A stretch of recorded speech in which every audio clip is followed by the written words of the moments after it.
They say logic wins debates, but when emotions enter the room, logic often takes a back seat. Emotional arguments aren't about facts. They're about feelings, heated tones, raised voices, tension so thick you could cut it with a knife. And yet emotional arguments are the most common kind we face, whether it's with a partner, a parent, a coworker, or a friend. Winning them doesn't mean crushing the other person with clever comebacks or dominating the conversation. It means keeping your center when everything around you is trying to pull you off balance.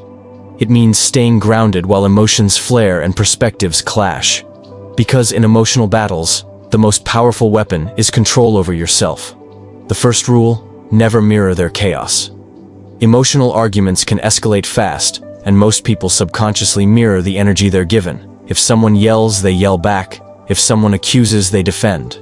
But real strength lies in refusing to be pulled into their storm.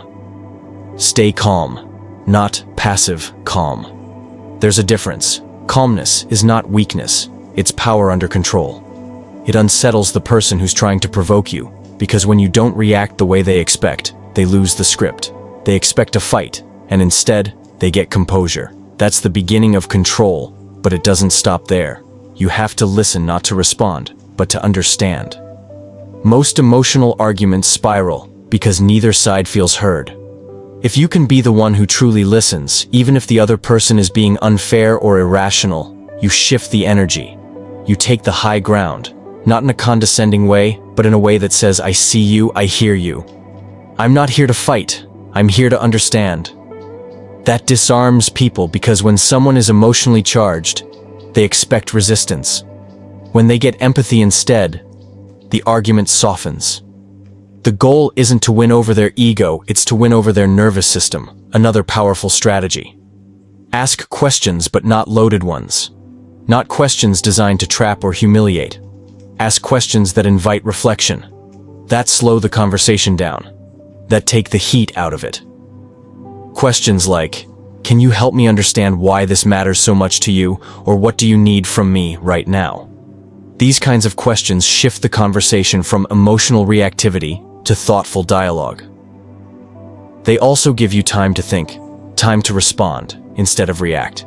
Because the moment you react impulsively, you give up your power. But when you respond with intention, you take it back. And here's something people often forget. Body language matters a lot.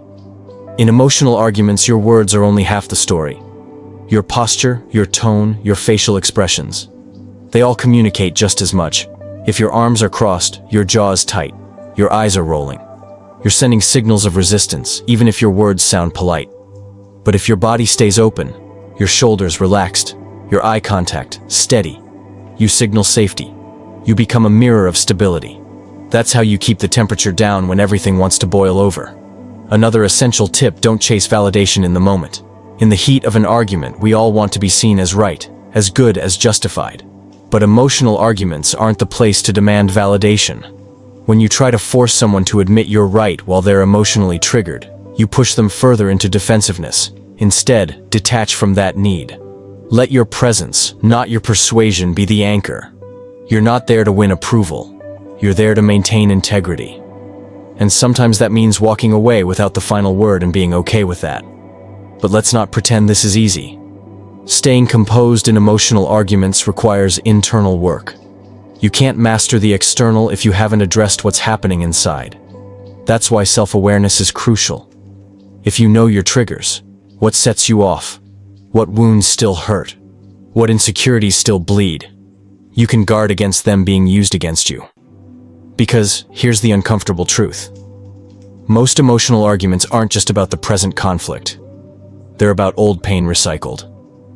And if you're unaware of that, you'll react to today's disagreement with yesterday's wounds.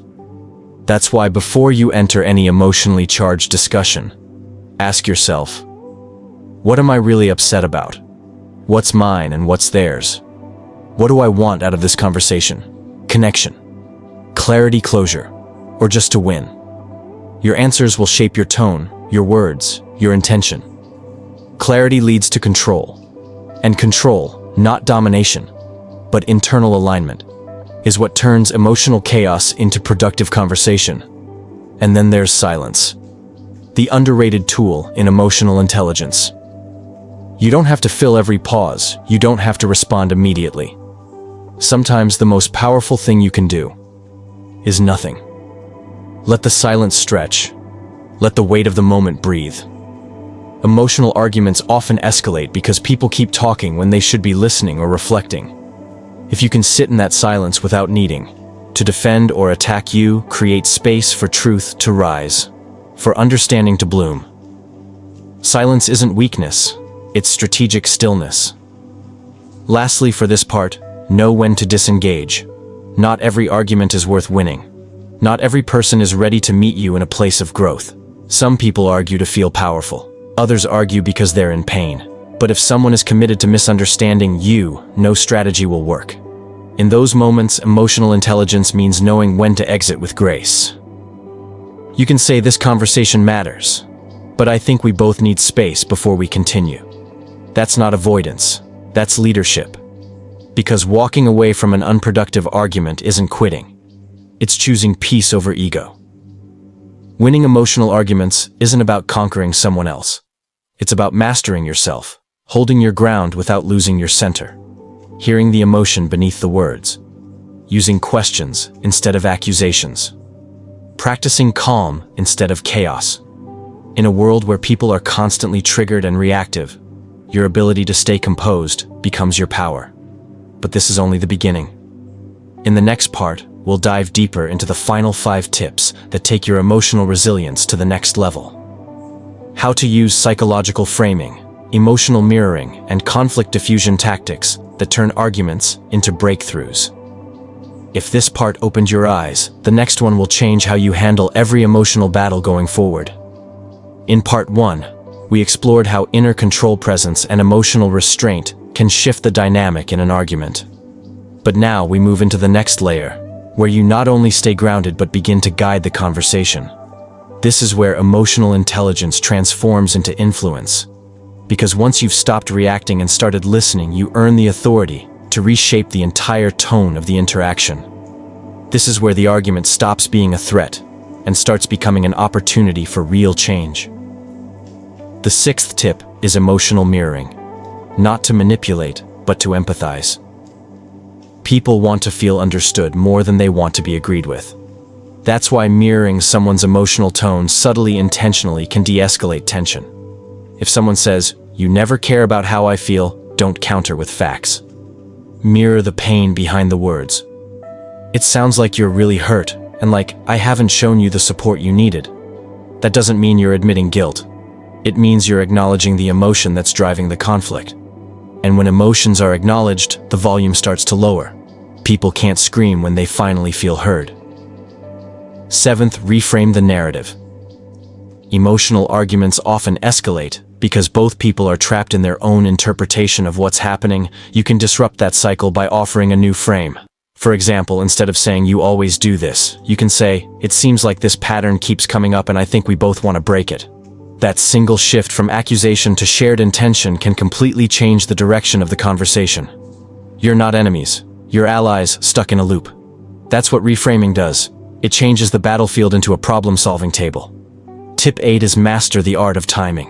In emotional situations, when you say something is just as important as what you say. If the other person is at the peak of their emotional wave, it's not the time to drop logic or try to explain your side. That's when you wait. Let the emotional energy burn off. Then when their nervous system settles, when their breathing slows, that's when you make your move. People can only hear you when they're no longer drowning in their own feelings. Emotional arguments aren't a race, they're a rhythm. And if you learn to dance with the rhythm, you'll always speak at the right moment. 9th tip, control the pace. Emotional conversations tend to snowball because they move too fast.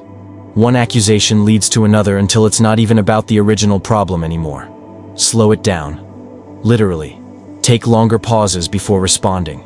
Say things like, "Let's take a second. I want to make sure I understand this." Or can we pause for a moment before we go further? That pacing isn't stalling. It's disrupting the momentum of emotional chaos. And once you break that momentum, clarity starts to return. When you control the tempo, you regain control of the conversation. And finally, tip 10. End with resolution. not dominance. Most people want to win the argument, but the real win is resolution. The kind that leaves both sides feeling understood, respected, and clear about what comes next. So instead of asking, "Do you admit I was right?" try asking, "How do you feel about where we landed?"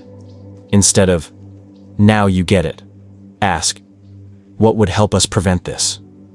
Next time. You're not just ending an argument, you're building a better dynamic for the future. That's what emotionally intelligent people do. They don't just win, they elevate the relationship through the fire. Because at the end of the day, emotional arguments are not just moments of conflict, they are crossroads. You can either repeat the same patterns, or you can use them as portals to transformation. And when you master these 10 strategies, you stop being reactive and start becoming a stabilizing force in every room you enter. You become the one people look to during chaos, the calm in the storm, the presence that changes everything. So, the next time you find yourself in an emotionally charged moment, don't aim to destroy or dominate. Aim to understand, diffuse, and lead. Because in a world that's always ready to explode, the quietest person, the most composed person, is often the most powerful one in the room. If you found value in this video, make sure to hit that subscribe button and turn on notifications so you never miss an upload. Emotional intelligence isn't just a skill, it's a superpower in modern life. We're just getting started. Until next time, keep your center strong, your voice calm, and your mind sharp. You've got this.